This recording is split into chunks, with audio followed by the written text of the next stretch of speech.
first story is titled, Am I the a-hole for stopping child support to my ex-wife when my kids are ages 19 and 21 and I'm paying for 50% of college tuition, plus room and board for both kids? Age of majority in their state is 18. I've been divorced for almost 15 years. My girls are well-adjusted, bright and articulate young adults with whom I have an excellent relationship with and communicate on a regular, if not daily basis. Both are attending college full-time and working nights/weekends to earn some extra spending money. The oldest graduates in May 2021. Like anyone who gets divorced, my child support payment was pretty stiff and included a 65-35 split that put me in a financial bind for a number of years. Regardless, I never missed a payment, provided for private education expenses, maintained their healthcare coverage, and continued financial assistance with extracurricular activities, school outings, medical bills, etc. While I might not have lived in the same city, I maintained an active role in their lives, spending holidays, taking vacations together, visiting family, attending school/sporting events, etc. Now that the girls are both adults and the youngest has graduated from high school, I recently terminated child support payments to their mother in accordance with state law. However, for the past 3 years, I've been paying for both children without issue, as it was always my intent to keep paying the full amount until the youngest was ready to go off to college. Yes, that's right, folks. I voluntarily paid an additional 3 years at a rate for 2 kids versus 1. Now that I've stopped paying her directly, Mama Bear has turned into a grizzly and is demanding I maintain my payments to her for the next 3 years until the youngest has graduated from college. Side note here, our divorce decree specifically states that we have no agreements or responsibilities regarding college expenses. So for the benefit of my girls, I've continued to provide support and will continue to provide support. The difference now is that I'm working directly with the adult children and not my ex-wife. The ex is claiming all sorts of bills, but the girls assure me that they pay for almost everything, with the exception of their car insurance. So I'm a bit frustrated here. I will always continue to support them and assist as long as they help themselves. But am I really such an a-hole because I want to support my adult children directly versus through my ex-wife? Now for the top judgment. Not the a-hole. Anything else I say will be mean, so I'll stop. Not the a-hole. Don't stop. Sometimes being mean is required. That ex-wife was likely being a jerk and just using the money to go shopping for herself or whatever. Extra money on the side, rather than money to go to the kids. She's an adult. She can grow up and get a job if she does not have one, and wants to mooch off someone else's money meant for the kids she had with them. OP, block her. You were just a wallet to her, and all she sees is a fat wad of bills. Seriously, you're divorced. Why don't you just block her completely and everything? Not the a-hole. Your ex is saying child support, but she means spousal support. There is no need to pay the middleman when you are paying directly to the source. This ex-wife seems to be confusing child support with alimony. Not the a-hole. You are not the a-hole and not the ATM. Genius way of summing it up. If she thinks she's still due, tell her to consult a lawyer to see what they say. I can't think of one that would take the case. Now for the next story. Am I the a-hole for not introducing my fiancé to my mother after she and my elder sister supported the affair and marriage of my brother and my ex-fiancé? As the title suggests, my literal older brother had an affair with my ex-fiancé, engaged, and married her. Now, my older brother was married at the time, arranged marriage, but I was in love and was with my ex-fiancé for 2 years approximately, engaged 5 months. My sister-in-law caught them and hell broke loose. They already have a child too, and for over a year, brother was just banished from our family. He got married at the time. But right after my dad fell ill and died, mom and elder sister reconciled with him. They attended a naming ceremony of his new child, and also remarried them with proper ceremony. I was totally against it. I was, and I'm still not over this. I consider this relationship breaker and consider supporting that affair as an act of betrayal. I told this to my mom and sis, that our relationship would deteriorate. Later, they went ahead with their support to my brother, but I didn't start any drama. Even had a talk with my brother. Didn't accept his apology though, but still attended his remarriage and naming ceremony. Left the city after a month and never returned to that home for about 6 years now. I was not alone though. Had the support of a lot of relatives and cousins, also ex-sister-in-law. The whole father's side of the family supports me. I only occasionally talked with my mom and sis, just small calls or days here and there. I was always cold. Never spoke a word with my brother though. At this time, I fell in love again, and after 5 years of dating, now decided to get married. Back here in India, we require parents for us to be married. Girls' parents would never agree to the marriage if the boy comes alone, so my uncle and aunt played that role, and we didn't even inform my mother or sister. The news of our engagement anyway reached them. My mom and sister arrived at my home crying and blamed me for not involving them. The old, carrying me for 9 months and raising me, was said, and mom said that I am punishing them for having a relationship with their first child. She told me that even my dad died without his first son being there, and I should be considerate to her as she is just acting on her feelings. I told them it is not me but my brother's affair that led to this. I told her she will be in my marriage, but after that, I am not sure if she would play a part in my life as a mother or grandmother to my child. What do you think? Now for the top comments. Not at a-hole. I fully understand why you don't want your future children playing with your brother's children. Why you don't wish to play happy families with your brother.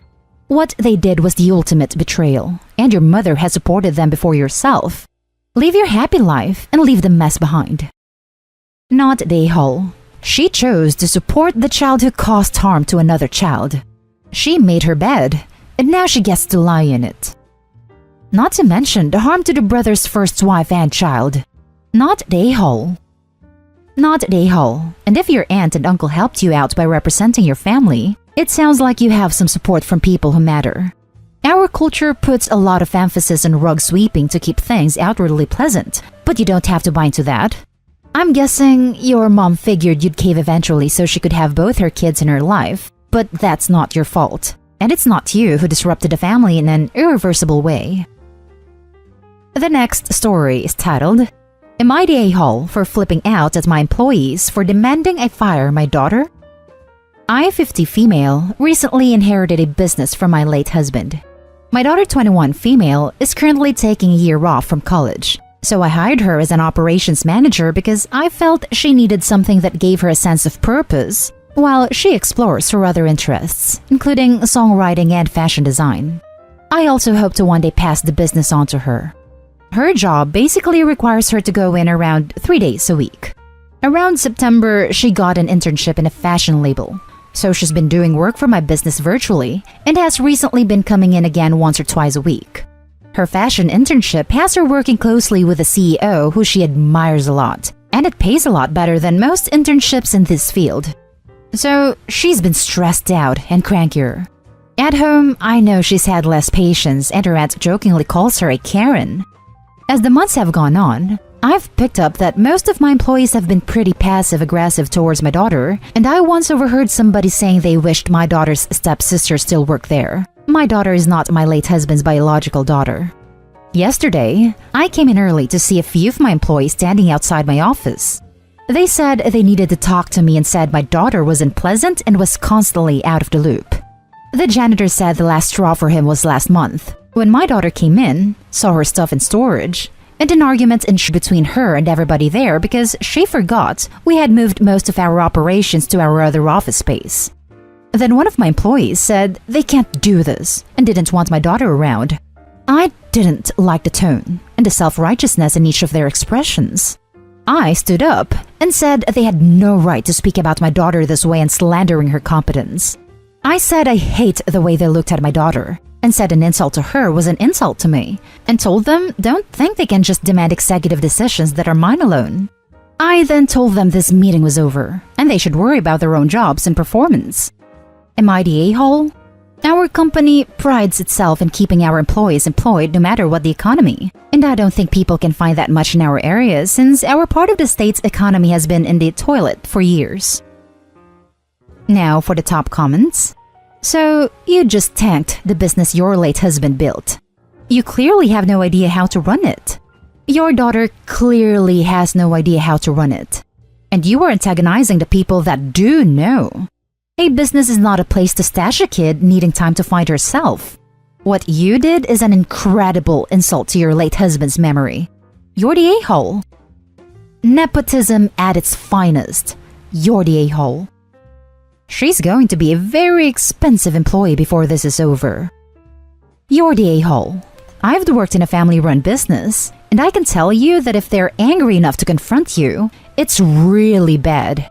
You are creating a toxic work environment, and if you don't fix it, you're not going to stay in business long. I mean, even the janitor is pissed.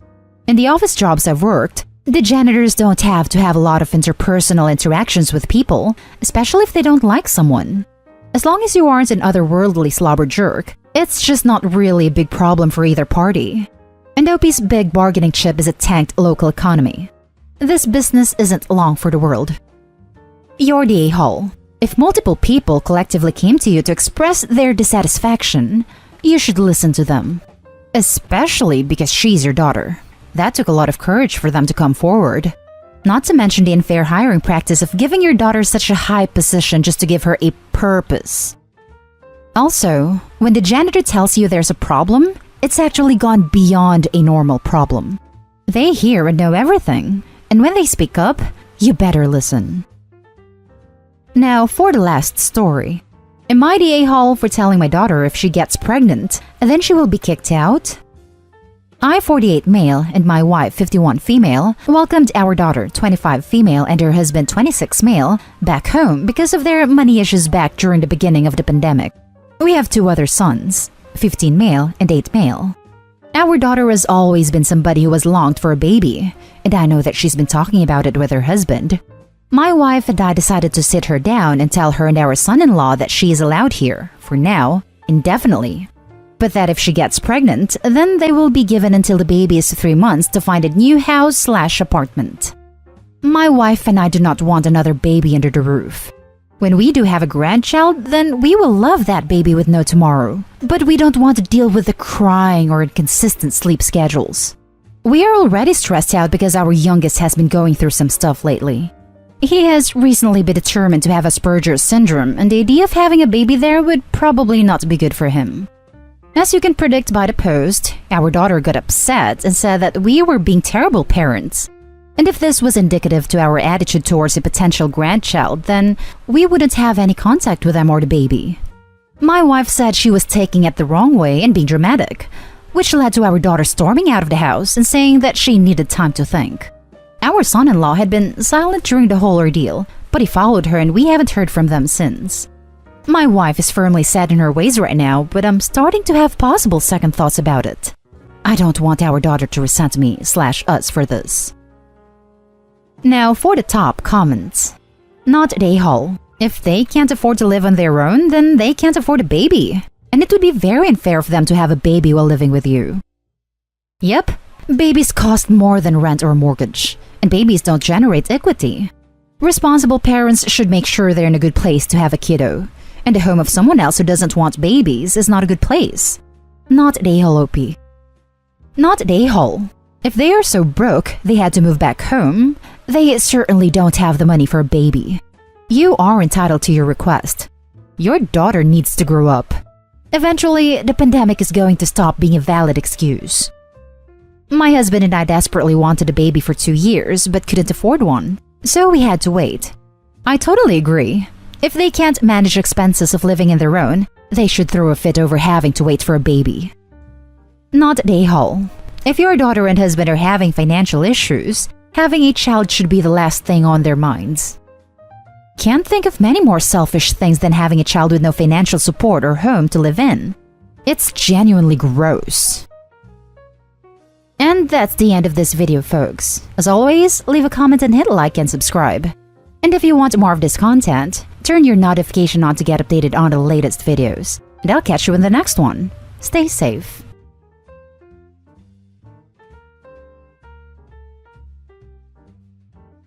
Am I the a-hole for not meeting or wanting to be in the life of my ex's new baby, who is my kid's half-sibling? My ex, 30 female, and I, 30 male, broke up in 2022 after she cheated on me with my ex best friend John, 31 male. Ex and I have 2 kids, ages 8 and 6, who we have 50-50 parenting time with, and shared legal and physical custody after DNA proved they were mine. Ex and John were together until December 2024, when John found out she had cheated on him. She was pregnant and paternity of the baby was in question. John tried reaching out to me about it, but I continued to ignore him like I had while he was with my ex. He and I will never be friends again. My ex gave birth in February, and paternity is still in the air and they're awaiting a DNA test result. John has had nothing to do with the baby yet because he refuses to be in the child's life unless the child is his. I don't know about the other guys. I don't even know how many there are. My ex's parents always handled exchanges with our kids, so there was less tension around the kids. But after my ex gave birth, they started suggesting I meet the baby and putting it out there that I'll always be a part of this child's life, and how their newest grandchild could do with someone like me in the picture.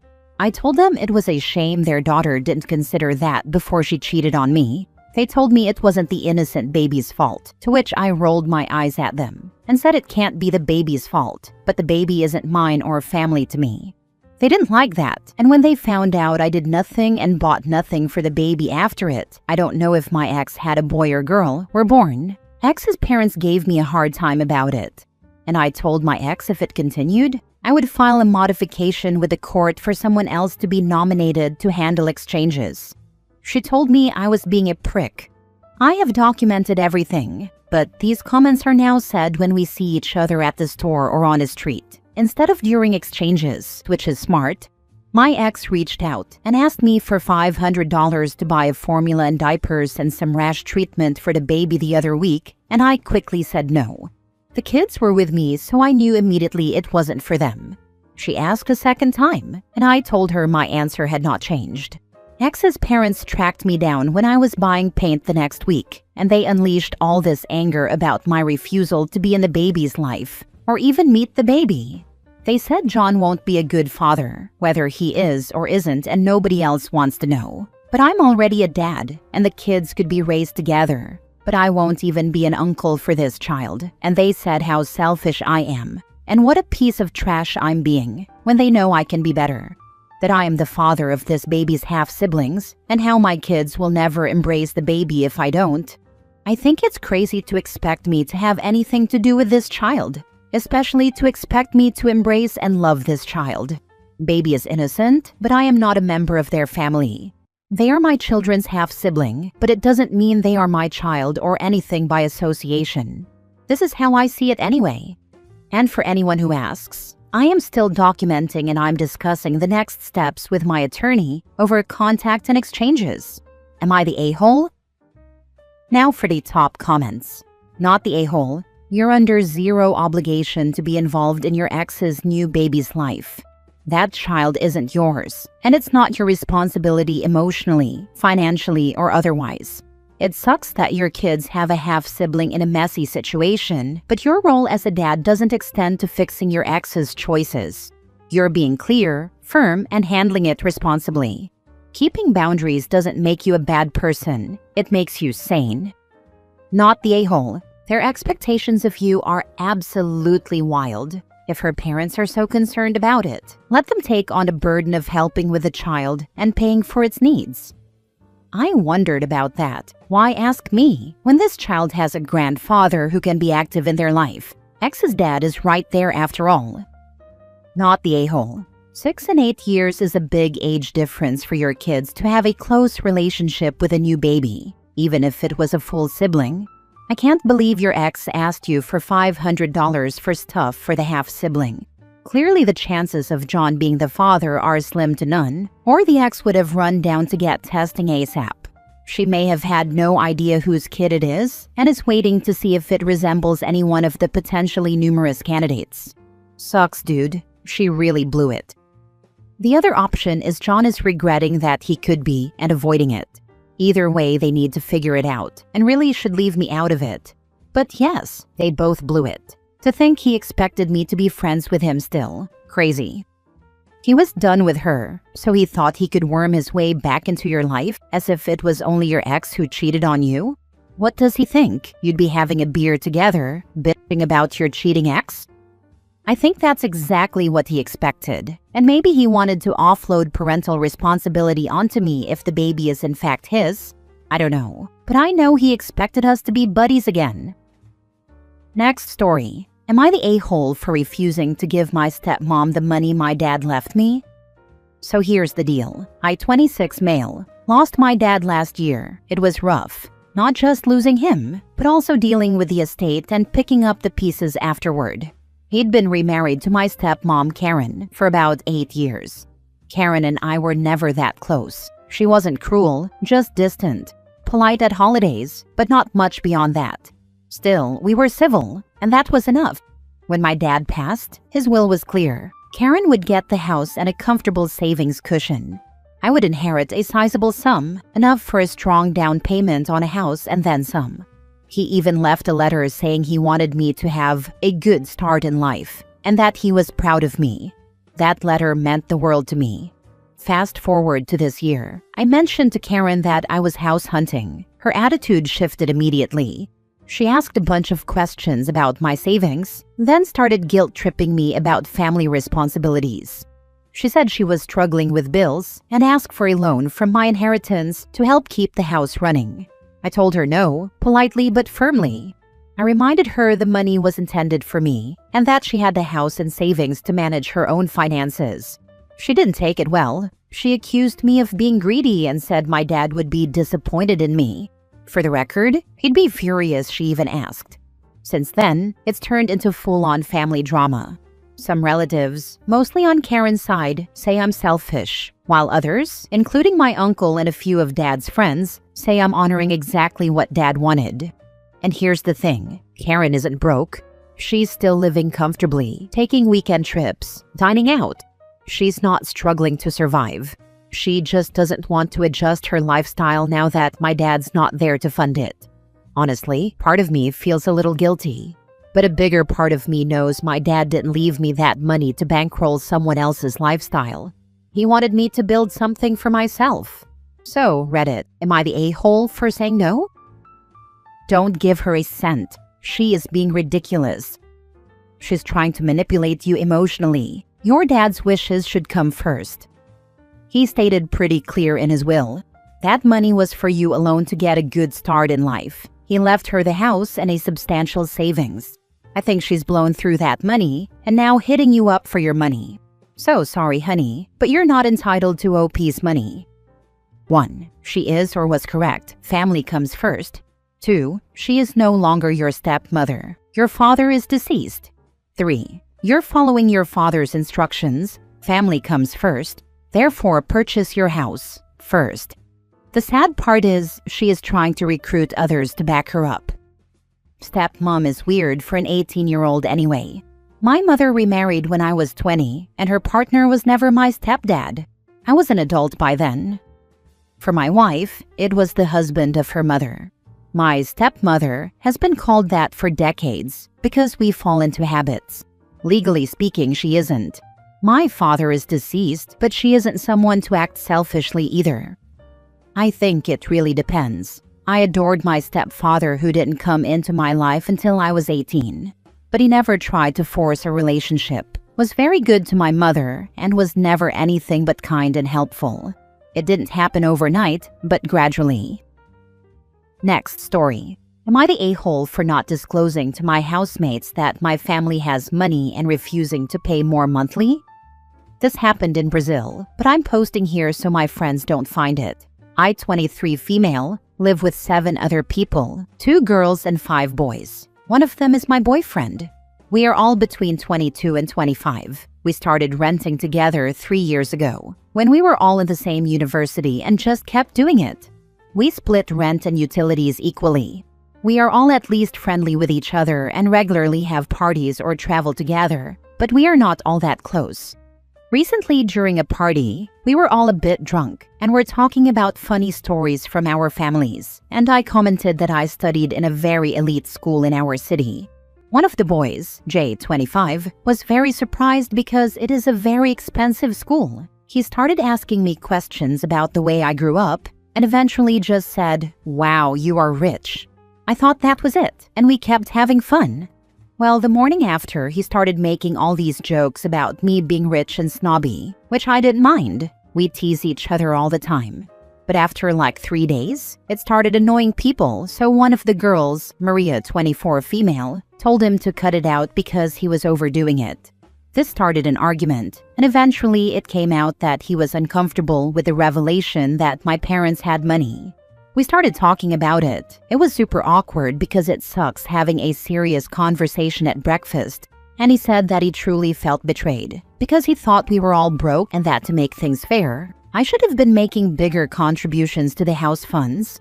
I said that I understood he was upset, but that I couldn't really afford paying the amount he was suggesting, 1,800 Brazilian real.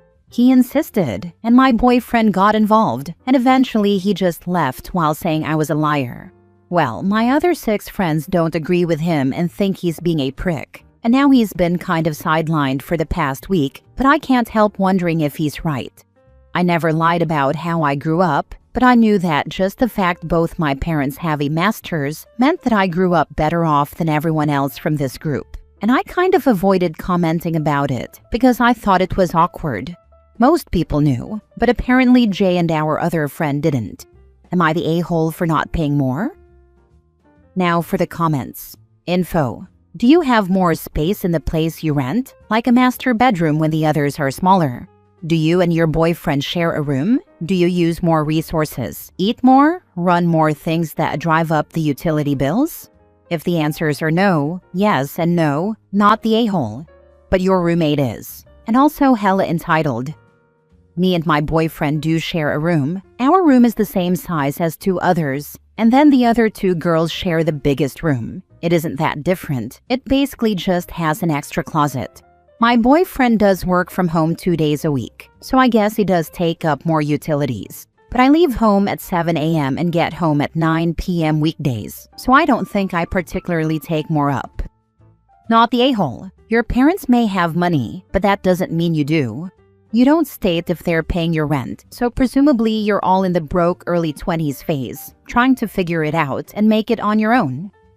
No, they are not paying my rent. Yeah, we are exactly in that phase, lol, but I do have a safety net of being able to return to my parents' home if necessary, and they would be able to help me out for a bit if I lost my job or something, so I guess it's a bit different from the others? No, it's not really. Your ability to pay now and what you could do in an emergency housing situation are 2 different things. Your parents' wealth is not yours, especially because you don't act like it is. Next time he brings it up, tell him that your parents are rich. You are not. Signed, one person with rich parents who is very much not herself. Last story. Am I the a-hole for quitting my job when my boss just told me my salary is being cut by half? I run a small restaurant that has not been doing great over the last 2 years. I have tried my best to do everything within my power to boost sales and get new customers, but the ownership refuses to advertise or to use social media appropriately, make a TikTok, engage users, make events for specials. They also do not replace broken equipment. The ice machine has mold growing in it. The cooler doors fall off a few times a shift. One AC unit in the kitchen just doesn't work, so it's always hot and uncomfortable for the cooks. I have been working there for 12 years, and I love my job 90% of the time. But yesterday I was told that my salary would be cut in half, starting next pay period, and they wanted me to pick what my remaining responsibilities would be. Keep in mind, I am the only manager and there is no chef. I manage all orders, beer, liquor, wine, and food. I plan special events, Thanksgiving dinners, beer specials, etc. I cook when a kitchen guy is out sick. I bartend when no one can cover a shift. I am the electrician or plumber, HVAC, janitor, therapist. I make all the schedules, do all the training, created the training program, pay the bills. The list goes on. The owners take extravagant trips yearly, like going to the Paris Olympics or Scotland for a week. They spent 3 months in Europe 2 summers ago, while I ran their business. Now that the business is not doing so hot, and I am the only salaried employee, I have to give up half of my pay. I would go from $1,800 per week to $900 and be forced to bartend to supplement my income, which means my bartenders will make less money and have fewer shifts, while I have to work more hours to get my other responsibilities taken care of. So I want to tell them that I do not accept the pay cut, because I know I will still be responsible for all of the things ownership is going to neglect or forget to do, which I assume will mean I am fired or quit. Does that make me a selfish a-hole? My husband says I should stick it out because I need the insurance, but I am tired of feeling like I have been taken advantage of. Not the a-hole. Think of it this way. You can stay at a sinking restaurant at half pay, or you can get a job at half pay in a thriving restaurant and work that pay up. You owe your employer nothing after what they did. They sure as heck aren't taking a 50% pay cut. Not the a-hole. OP's name is not on the restaurant. They shouldn't be working harder than the owners that do have their name on the business, especially a struggling, failing business. Always act your wage and never run yourself into the ground for an employer who will have your job listing posted before your obituary hits the papers. Hi, I own a successful restaurant. Let me give you my perspective as a potential employer in your field. Tell them you need the new offer in writing before you can figure out your new responsibilities. Then take that letter to the unemployment office and file for unemployment due to constructive dismissal. Unemployment will either give you your half of the wages back or give you leave to quit and collect unemployment while you find a new job, if this is in the US.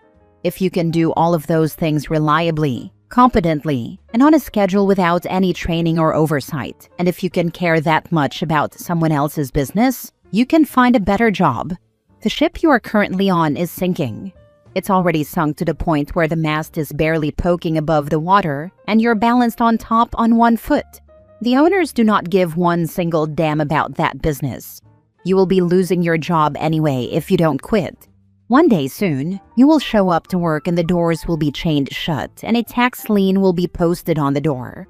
If you do decide to keep your job for the insurance, do exactly half the work you're doing now and give zero fucks about the rest. Don't do work you aren't paid for. Make it their problem. They created the problem. They can solve it, but they won't. So your job will become dealing with angry people who didn't get paid, served, or whatever. And we're back to just quit. Please, for the love of justice and sanity, do not continue to keep this business running for $900 a week. They do not deserve that from you. Not the a-hole. To add to this, when you do quit or are constructively dismissed, and they call you back a month later begging you to come back to work, assuming they haven't just shut down, you ask for a 50% raise. They won't go for it, of course, but it's grounds to negotiate a pay raise, accommodating a job that would normally require the skills of an entire team.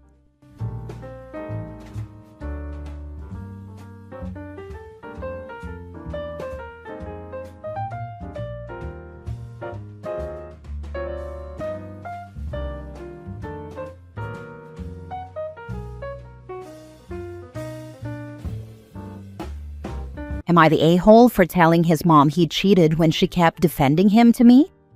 I 19 female dated this guy for 4 years, and we broke up about a month ago. The reason? He cheated. And not just once. Not some "it was a mistake, I was drunk" kind of cheating. He had a full-blown side girlfriend for 6 entire months. I didn't even find out through him. I only found out because she messaged me and said, "I didn't know he was still with you too." Anyway, ever since then, his mom keeps texting me. Stuff like, "I hope you two can work it out," and "he's just going through a phase," and "men make mistakes sometimes, but he really loves you." Like, ma'am, your sweet boy was sleeping with another woman for half a year, while still being with me. I ignored her for a while. I thought if I didn't respond, she'd get the hint and leave me alone. But then last week, she sends me a baby picture of him with a caption, "My sweet boy. You guys were so perfect together." At that point, I'd had enough. I snapped. I replied, "Your sweet boy has been raw-dogging a girl named Talia for 6 months and told her he felt stuck with me. Hope that helps." Now, suddenly, his whole family is mad at me. My ex even called me disgusting and accused me of ruining his reputation. He said his mom is having a breakdown because she's so disappointed in him now that she knows the truth. So like, am I the a-hole for finally speaking up when they just wouldn't stop coming at me with this fake, sweet, delusional stuff? Or did I take it too far? Now for the top comments. His mom should have stayed out of it if she didn't want the brutal honesty. You dealt with enough already without having to coddle her delusions. This is the answer I was looking for.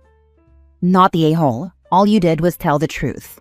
If he wasn't happy about the truth, he shouldn't have cheated on you. Now they know their precious baby boy is a POS. You shattered their illusion. Forget them. He cheated on you and you set everybody straight. What's the problem here? Not the a-hole. I'm guessing his dad constantly cheated on his mother and she stayed with him and tolerated it, so I guess he assumed it was okay. Maybe if she had a backbone, he would have been raised better. Right? I was with my first husband from 17 to 30 years old. We had 3 kids. When I finally divorced him, his mom was mad and upset and tried to defend her baby as well. I hadn't told her what was really going on. When I did, she asked me why I hadn't told her before. I told her, what could you have said to him that would change the fact that you stayed with his alcoholic father when he cheated on you multiple times? She couldn't say anything after that and never brought it up again. Even my ex begged me to stay and tried using the kids. He asked me what kind of lesson are we teaching our children. I said we would teach them a lesson whether we stayed together. If I stay, I am teaching them the same lesson your parents taught you. Men can do whatever they please, and their wives will just accept it. I prefer to teach them a different lesson. If they want to stay married, then you have to be loyal and work at it. You don't get to do whatever you want and expect to stay married. Next story. Am I the a-hole for giving my wife an ultimatum on her male best friend due to what he did before our wedding years ago? Plus update. My wife and I have been married for about 5 years, and something I learned from her male friend's girlfriend was that he confessed his love to my wife the night before. She told me they got into a fight about this and figured I should know. So I confronted my wife about this, and she admitted it. I yelled at her and asked how the heck she could keep this from me and how the heck she thought it was appropriate to have him at our wedding. She told me she didn't want to ruin our wedding day, and I told she's not stupid enough to not know I'd want to know this. See, this male friend always made me uneasy from the start. She told me that she has no feelings for him. But after this, I don't know if I trust her. I told her that if she even wants me to consider staying with her, she needs to cut off her friend. OP, I had something similar happen to me with my female friend a week before my wedding. She told me she loved me and sent me nudes of herself. My mom didn't raise no fool though. I told my now wife right away. I'm sure if I would have tried to hide something like that, I probably would be divorced today. This friend was known to hang out with both my wife and me quite a bit. Been married 13 years now, and yes, my wife had me go no contact with his ex-friend. Had this happened to me too. My guy best friend confessed his feelings for me, not near our wedding, just while we were hanging out. I told my then boyfriend, now husband, immediately when I got home. It was a really easy decision to end that friendship. Yeah, she screwed herself by keeping quiet about it. I get waiting till after the wedding because it was the next day, but she should have said something right after. Also, probably ask her friend not to attend after his confession. I feel like I'm going insane at the people saying that he had no right to be angry because she chose you when she still hangs out with a guy who tried to get her to leave him the day before their wedding, after he's expressed discomfort about him and hid this from him for 5 years. Not the a-hole. My trust in my wife would be massively shaken from her hiding this from me. Cutting him off should have happened the day of, or at the very least the day after your wedding. Don't let these morons gaslight you into thinking you are somehow the problem here. Double standards in the comments are very telling and showing major bias. I guarantee if it was the husband in her position and he was still hanging out with his girl best friend after she confessed her love to him, they would be calling him a cheater 100%, and that's a fact. Legitimately, the only reasons not to cut off the friend and not tell the husband is emotional affair. Haven't even seen that phrase mentioned once though. Update a month later. We are currently separated and I am in the process of divorcing my wife. Honestly, her hesitation of making a choice was too much for me. Just the fact that she needed so long to cut this guy out after he crossed the line, and that she has so much trouble making it right for me speaks volumes to me. When I told her this, and that I was leaving her, she tried to convince me and say she will cut him off. I told her it was too late at that point. I told her I don't trust her. I don't want to be with her. I don't want to deal with her again. I've been staying with a friend right now.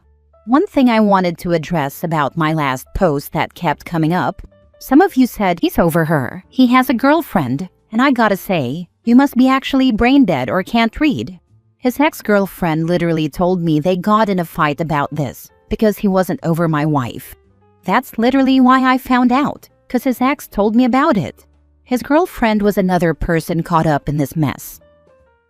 Next story. Am I the a-hole for refusing to take in my son's half-brother after CPS removed him from my ex and her family offered me anything to take the child? I, 28 male, have a 5.5-year-old son with my ex Becca, 27 female. I had primary custody of my son after Becca and I broke up, and when he was 2, she lost all her parenting time after numerous issues where our son was in danger of being harmed and or was neglected in her home. Becca has not seen our son since I was given sole custody. She had the chance to change that, but never took it. Becca's family were really kind when the custody issue was ongoing, and they even spoke against Becca maintaining visitation because they knew it was better for my son. Fast forward, and last year, Becca had another son with the guy she was with when she lost all her visitation with our son.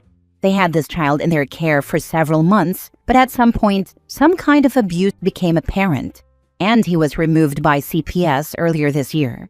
When it happened, Becca's parents and her sister called to tell me about it. I thanked them for the information, thinking it was valid to keep on record in case we had another custody battle. But a week later, Becca's mom, her sister and her brother called and asked me why I hadn't talked to CPS about taking in Becca's younger son. We had a discussion, and it became clear to me that they had expected me to run out and ask for the child to be placed with me. They told me he's my son's brother, even if half, and the boys should be raised together. And throughout the different times they have brought this up to me, I was told they would support us financially to help me raise both boys. Each and every time they have mentioned it, I have said no, and I reduced contact between us when they wouldn't stop bringing this up. They asked me how I could let my child's only sibling rot in foster care, and they were even more upset when I refused to look into it, even to see if I'd be open. They told me I would not be doing it alone, and foster care is evil. I suggested they take him in, or get Becca to do better and get her to a place where she could raise him. But I made it clear I would not be raising their other grandson or nephew. Of course, this means they think I'm a monster who won't save their grandson. Am I the a-hole for not taking him, or even trying to? What about his biological father asked him to take care? And you don't have any relationship with that child, so why should you care? Not the a-hole. The biological father was part of, if not the main person abusing this boy. Did Becca's parents' brother or sister give any explanation why they wouldn't try to get custody? It is strange that they would assume you would, even though your son is his brother. Some people might be willing to do that, but it's not something to be expected nor demanded. If Becca's family doesn't live too far away, the brothers would still grow up together because of family visits. It's not clear why they are acting like OP is the only option. They did not give me any explanation as to why me and not them. The only thing they have focused on is the boys being raised together and all the things they are willing to do to allow me to raise them both together. I would ask why they can't take him in and raise him if they have the means to assist. You are not obligated to raise a child that isn't yours, regardless, unless you adopt.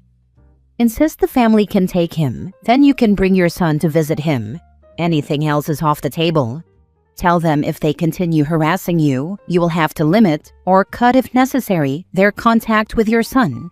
While the kid's situation is sad, it's obviously not your responsibility. It's not even logical that they expect you to take him. Next of kin, that is, Becca's family, or even the paternal side, where are they? Would be the logical choice, and who would have been contacted to take him in. It doesn't make you a monster that you don't want to. They are saying that to manipulate you. They should concentrate their energy on helping Becca get to a point where she can get him back, as you suggested, and leave you alone. It sounds like the family has long since given up on Becca. Plus, they haven't given you any reason why they can't take him in. If they have the means to offer you financial help, then they certainly have the means to take him in.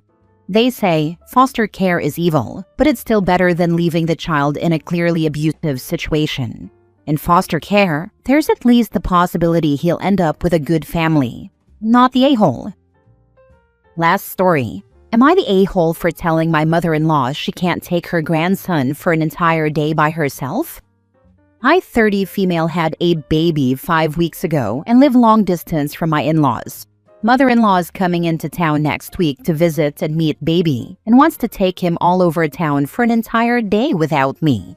He is exclusively breastfed and does not take a bottle. He will only eat for a few seconds, then screams and looks for breast. He has never been away from me and gets worked up and fussy when I leave the room for more than a few minutes. He is happy and healthy but very attached to me, which I don't think is unreasonable for being exclusively breastfed and only 5 weeks.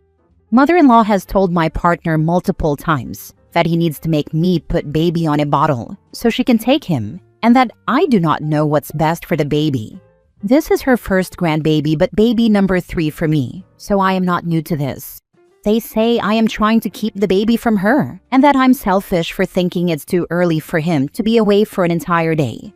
No one on my side of the family has had him by themselves. He has never been anywhere without me. I am happy to let her have all the time with him that she wants, as long as we are all in the same place. She is not familiar with the area and has not communicated where their hotel is, what they will be doing, where they're going, or how long she wants him, just that she wants him by herself for the entire day, specifically without me. I'm getting alarm bells and red flags from the entire situation. My partner has said, I will not be with someone that would keep my baby from my mom and be so selfish. But I'm just trying to protect my infant. I told them they can spend all the time with him that they want, and I won't interfere unless he needs to eat or gets too worked up. Am I the a-hole? Edit. My answer is unequivocally no. She cannot take my baby anywhere. More detail. They are from a Caribbean country, where there are many cultural differences as well as language barrier, so I did not see the red flags until I was very pregnant. I have only met mother-in-law in person once, a few years ago, and she put the crazy away for that occasion. He said many times throughout my pregnancy that he wanted the baby born in his home, rather than here in the States where we live, but I made clear that was not feasible. He has also expressed that he wants to take baby back to his home country to learn his language and culture at some point. I fear that he and mother-in-law are plotting something behind my back, but I have been told I'm being controlling, manipulative, dramatic, and selfish so many times in the past week that I think I'm losing my grip. Am I actually seeing the signs I'm seeing? And do I need to be reacting as strongly as I am? I will not be letting baby out of my sight, and she will be lucky to see baby at all with the way she's behaving. Is that too overbearing or just being a protective mother? I haven't gotten enough sleep for this. Not the a-hole. Your husband has lost his mind, pressuring you over this lunacy. Nothing about your mother-in-law's demands are sane or sensible or reasonable.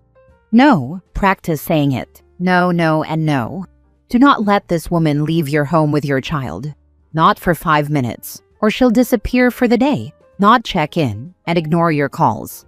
If your husband is a first-time father, maybe he just doesn't get it about an EBF newborn. To be as fair as possible to him, but still, no.